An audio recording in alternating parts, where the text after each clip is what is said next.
hén là cố đong chạy yam bị rồi sẽ được câu đầu mà hén là men số bị rồi hén là hết đôi chỉ cáiဖြစ်đấy bộ hậu là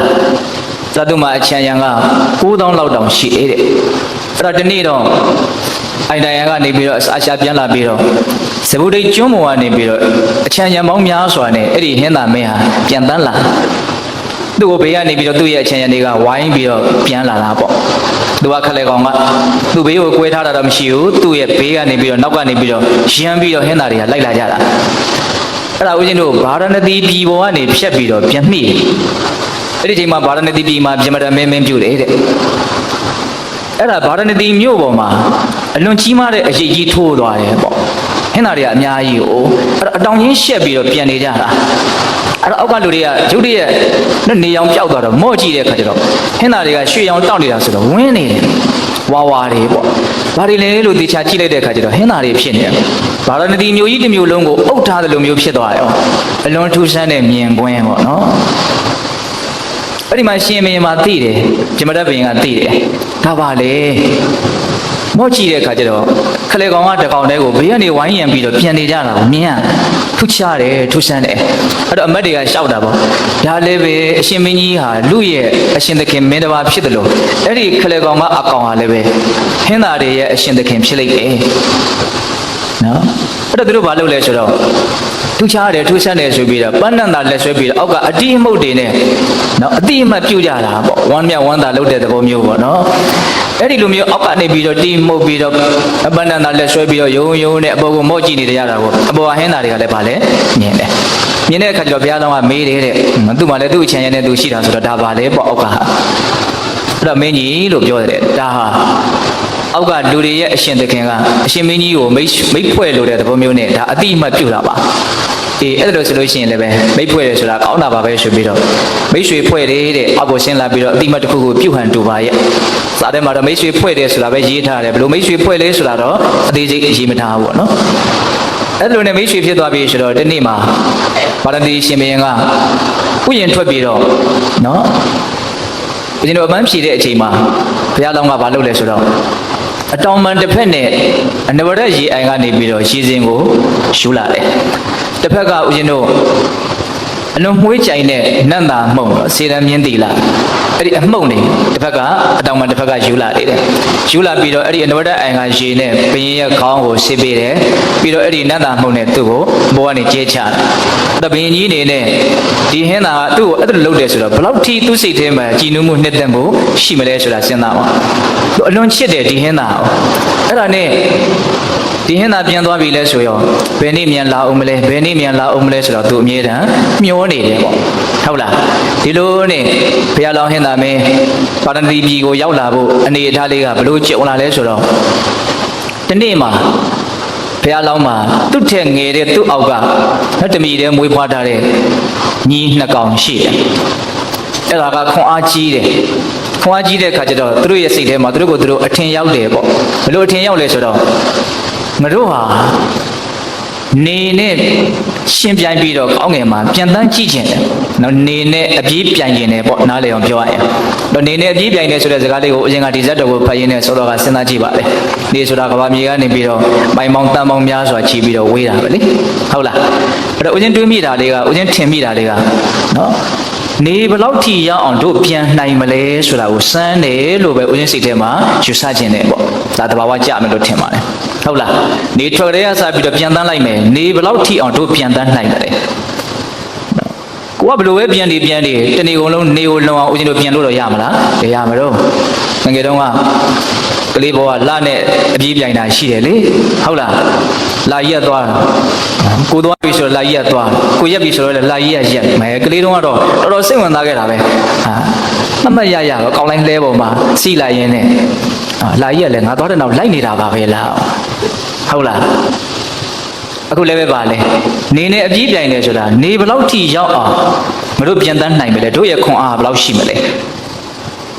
တနေ့ကုန်ပြန်တန်းနိုင်မယ်ဆိုရင်နေဝင်တီအထိသူတို့ပြန်နိုင်မယ်အဲ့လိုဆိုရင်နေကိုသူတို့နိုင်တယ်ဆိုတဲ့သဘောမျိုးများယူဆခြင်းသလားဒါကိုလည်းဦးဇင်းကတွေးကြည့်တယ်ပေါ့အဲ့တော့ねအဲ့ဒီညီနောင်နှစ်ကောင်ကဘုရားလောင်းကိုအတိပေးတာပေါ့ကိုကြီးကျတို့ကတော့နေနဲ့သွားပြီးတော့ပြိုင်လို့ပြန်တန်းကြည့်မယ်အဲ့တော့ဘုရားလောင်းက တေချာပေါက်တနေ့ကုံအောင်တော့ပြိုင်နိုင်မှာမဟုတ်နေကိုပြိုင်နိုင်မှာမဟုတ်ဘူးပေါ့နော်ဒါကြောင့်မလို့မင်းတို့နေနဲ့အပြေးပြိုင်တာကိုမနှစ်သက်နဲ့တားတယ်နှစ်ကြိမ်မြောက်တောင်းပန်တယ်နှစ်ကြိမ်မြောက်တားတယ်သုံးကြိမ်မြောက်ထပ်ပြီးတော့ခွင့်ပေးဖို့တောင်းပန်တယ်သုံးကြိမ်မြောက်ဘုရားလောင်းကတားတယ်ဒါပေမဲ့လို့ညီနှစ်ကောင်ကဘုရားလောင်းဘလို့ပဲတားစီကမှုဘုရားလောင်းမသိအောင်နောက်နေ့မနေ့လင်းပြီဆိုတဲ့ကစယူကန်တို့တောင်ထိပ်ကနေတက်နာပြီးတော့နေထွက်ကိုစောင့်နေတယ်တဲ့မသိအောင်ပြန်ရမှာနော်တောင်ထိပ်ကနေပြီးတော့နေထွက်တာကိုစောင့်နေရဆိုတဲ့စကားကိုကြည့်ရင်နေဘလောက်ထိရောက်အောင်မတို့ပြန်တန်းနိုင်မလဲဆိုတာကိုသူတို့စမ်းသပ်တာလို့အရင်ကတော့အဲ့လိုထင်ပါတယ်ဟုတ်လားအဲ့ဒါဘုရားလောင်းကဒီနှကောင်ကိုလွတ်ထားလို့ရှိရင်တော့တေချာပေါက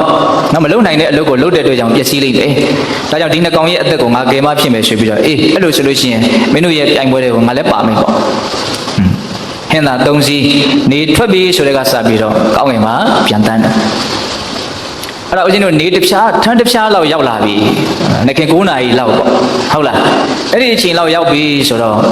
့အငယ်ဆုံးညီကဆက်ပြီးတော့မပြန်နိုင်ဘူး။အတောင်ပန်ကြားနေပြီးတော့မီးတောက်တယ်လို့မျိုးပူလောင်လာတယ်ပြုတ်ကြတော့မယ်အဲ့ဒီအနေထားအဲ့ဒါနဲ့အကူကြီးကျွန်တော်တို့ဆက်ပြီးတော့ပြန်နိုင်တော့ဘူးဆိုတော့ဘုရားလောင်းကမင်းဘာမှမစိုးရိမ်နဲ့ဆိုပြီးတော့သူ့ကိုအတောင်ပန်နဲ့ရှက်ပြီးတော့ယူပြီးတော့အောက်ကိုအသာရချဟုတ်လားချပြီးတော့တခါပြန်ပြီးတော့တက်လာပြန်တယ်ကောင်းငင်ကိုဒီညီအလက်ကလည်းပဲဘယ်လောက်ထိပြန်နိုင်မလဲသူ့ကိုလည်းစောင့်ကြည့်ရအောင်ပဲအဲ့ဒါဦးဇင်းတို့နေမွန်းတဲ့ကနေရောက်ပြီးဆိုတော့ဒီညီအလက်ကလည်းဆက်ပြီးတော့မပြန်နိုင်တော့အတောင်ပန်ညာနေမိတောက်တယ်လို့မျိုးဖြစ်တယ်ပူလောင်လာတယ်အဲ့ဒါနဲ့ तू မပြန်နိုင်တော့ဘူးလို့သူ့ကိုကြီးကိုပြောတော့ဘာမှမစိုးရင်လည်းမင်းကငါခဲမယ်ဆိုပြီးတော့အတောင်ပန်တစ်ဘက်နဲ့ရှက်ပြီးတော့သူ့ကိုလည်းပဲအောက်ကိုပြန်ပြီးတော့ချတယ်အဲ့ဒီမှာဘုရားတော်ကဘာစဉ်းစားလဲဆိုတော့အဲ့လိုဆိုလို့ရှိရင်ငါဟာလည်းပဲငါရဲ့အစွမ်းအားတတိဟာဘယ်လောက်ကြီးသလဲဆိုတာကိုဒီကနေ့ငါစမ်းသပ်ကြည့်မယ်ပေါ့ပြန်တန်းကြည့်မယ်ငါဘယ်လောက်ထိပြန်နိုင်မလဲဟုတ်လာ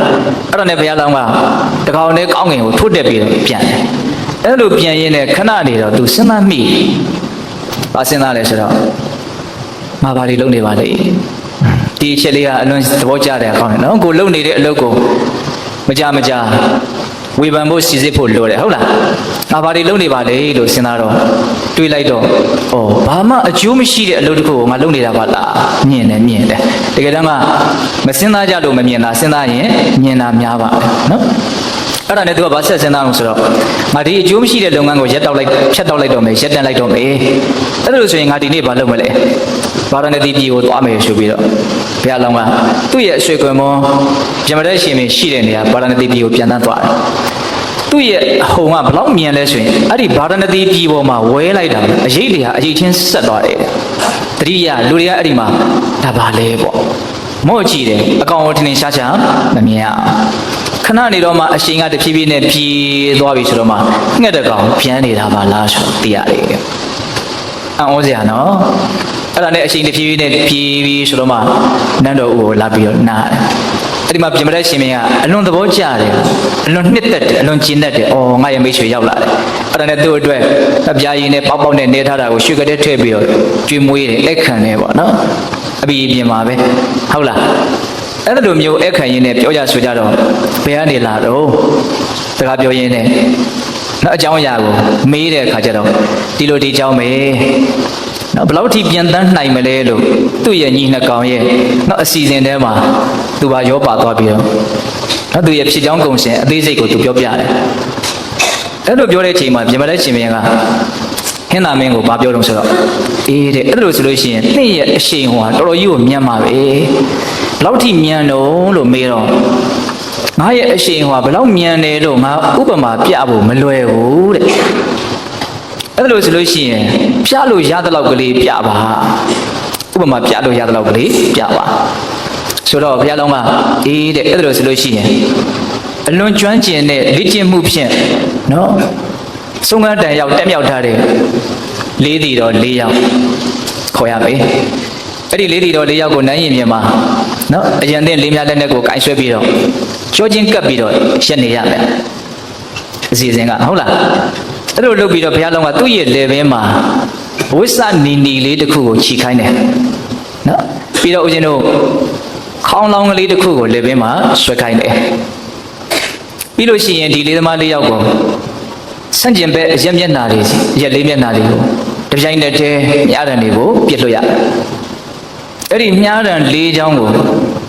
အောက်ကျမလာခင်အဝေးကြီးကိုရောက်မသွားသေးခင်သူကတော့အောက်ကျမလာခင်တော့မဟုတ်နော်အဝေးကြီးကိုရောက်မသွားသေးခင်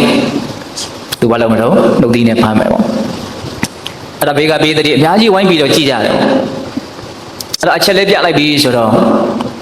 လေသမားလေးယောက်ကတပြိုင်နက်တည်းမြားတန်လေးချောင်းကိုပြစ်လွှတ်လိုက်တယ်အဲ့ဒါဘုရားလောင်းက